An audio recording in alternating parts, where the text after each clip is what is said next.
J'espère que vous allez bien. Aujourd'hui, je vais vous présenter un cours de grammaire. Il s'agit bien entendu, comme vous voyez sur vos petits ou grands écrans, il s'agit de la cause. Qu'est-ce qu'on veut dire par la cause? Par cause, on entend ce qui produit un événement ou une situation. On peut l'exprimer de différentes manières.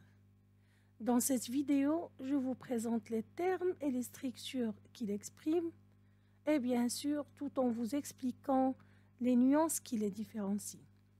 Restez attentifs s'il vous plaît. Je viens de dire, la cause c'est le motif d'une action, c'est l'origine d'une autre action, d'un autre fait. Si on parle des termes et des structures qu'il exprime, il y en a beaucoup. Par exemple, comme, grâce à, vu que, parce que, car, puisque, faute de. Maintenant, voyons de quelle manière on les emploie. Parce que, par souci de simplification, je vous explique uniquement l'essentiel. Et examinons ensemble le corpus proposé. Alors, regardez bien les images et essayons de construire des phrases en reliant la cause à l'effet, bien sûr, en se rapportant à l'image proposée. Bien sûr, comme vous voyez, la première image représente une fille qui porte un parapluie et qui marche, bien sûr, sous la pluie. On propose comme structure « puisque ». La deuxième image, on propose une fille devant un gâteau d'anniversaire entourée par des amis très heureux. Comme structure et comme moyen, on propose « parce que ». Troisième image, un garçon peut-être ou bien une fille qui est déçu, qui n'arrive pas à résoudre un problème de mathématiques et on doit employer comme structure, comme moyen, faute de. La quatrième image propose une fille qui crie par douleur. Elle sent la douleur. Elle a une rage de dents. Nous devons employer comme terme les structures comme. Dernière image, deux enfants qui sautent de joie et on doit employer grâce à.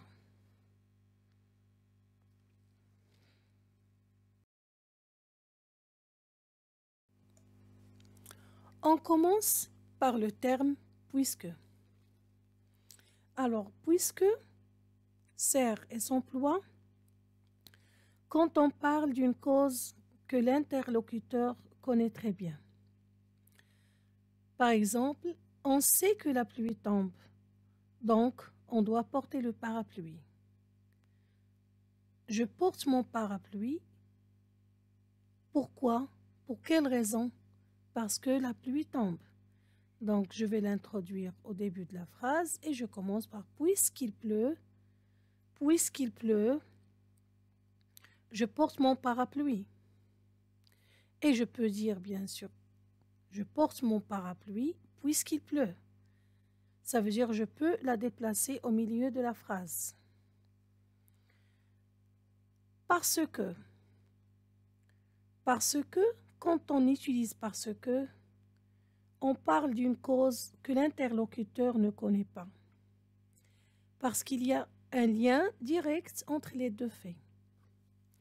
Elle a invité tous ses amis parce que c'est son anniversaire. Bien sûr, c'est une chose normale. C'est son anniversaire, elle va inviter tous ses amis. Il n'arrive pas à réussir sans opération. Pourquoi? Parce qu'il n'était pas concentré sur son travail. Dans ce cas-là, il y a une cause et un manque, ça veut dire une cause négative. On emploie faute de quand la cause est un manque. Ça veut dire elle est négative. C'est un fait qui est négatif. Je n'ai pas pu terminer mon test faute de temps. Il n'arrive pas à réussir son opération faute de déconcentration. Il n'arrive pas à participer en classe faute de sa déconcentration. Alors, comme vous avez remarqué, faute s'emploie pour marquer un manque, pour marquer un fait qui est négatif. Passons à grâce à. Grâce à, contrairement, s'emploie pour marquer un fait qui est positif. Alors, on introduit la cause d'un événement positif en employant grâce à. Les élèves ont eu de bonnes notes grâce à leurs efforts. Ça veut dire, s'il n'y avait pas d'efforts, il n'y aura pas de bonnes notes. Donc, les bonnes notes sont conditionnées. Il n'y aurait pas de bonnes notes s'il n'y avait pas des efforts. Ils sont conditionnés par les efforts. La dernière expression et la dernière phrase, c'est comme. Alors, comme, on parle avec insistance d'une cause que l'interlocuteur connaît. Comme elle abuse des sucreries, elle a une rage dedans. Vous savez très bien qu'elle abuse de sucreries, c'est pourquoi elle a eu une rage dedans. Mais ce qu'on doit annoncer et ce qu'on doit insister, j'insiste sur que comme se place toujours en tête de phrase. On ne peut jamais déplacer comme. On doit toujours placer en tête de phrase.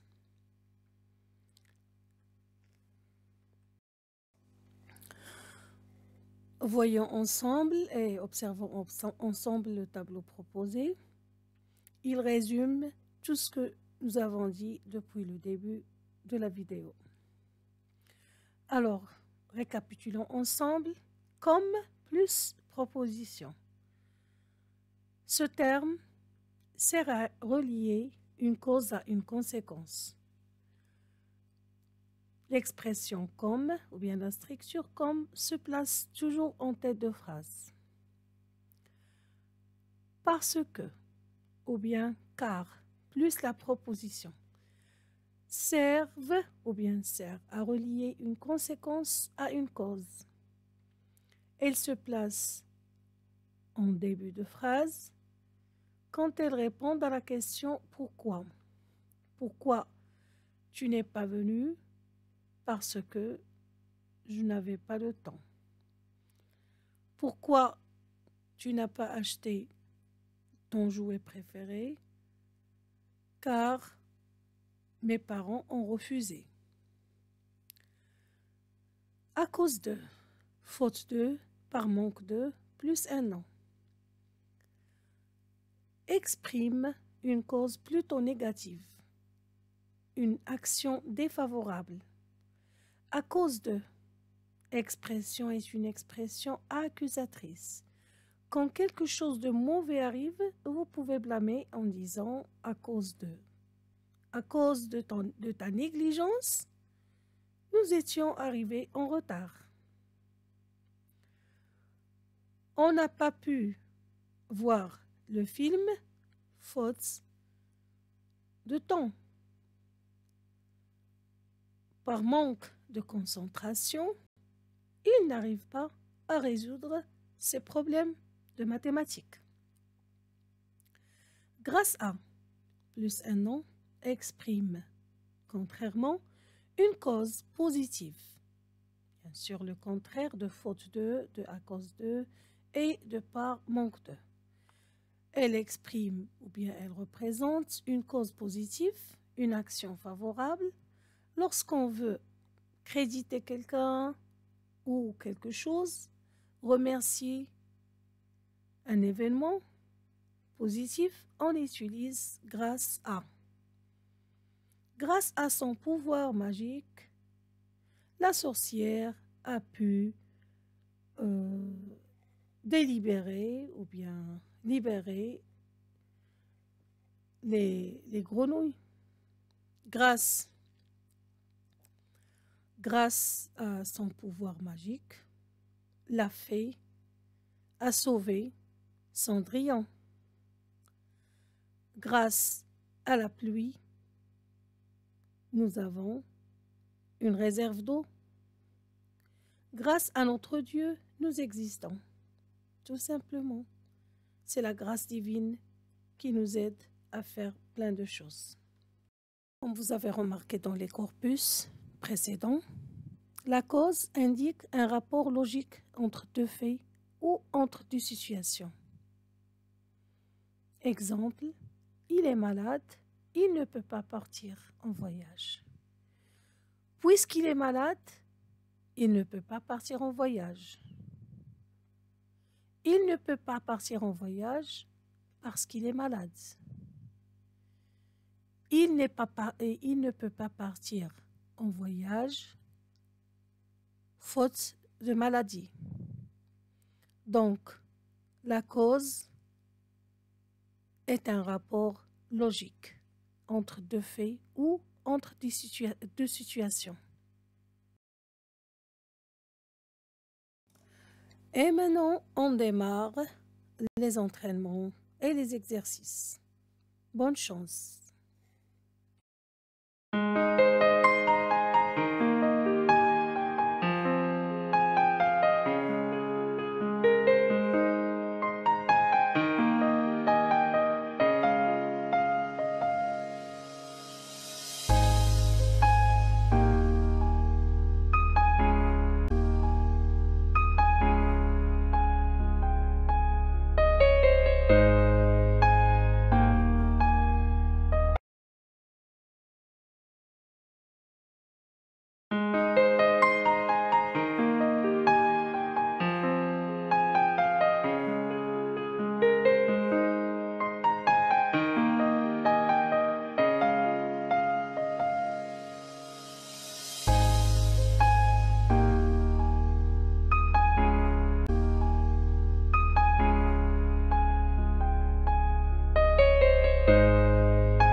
Merci pour votre attention et à la prochaine.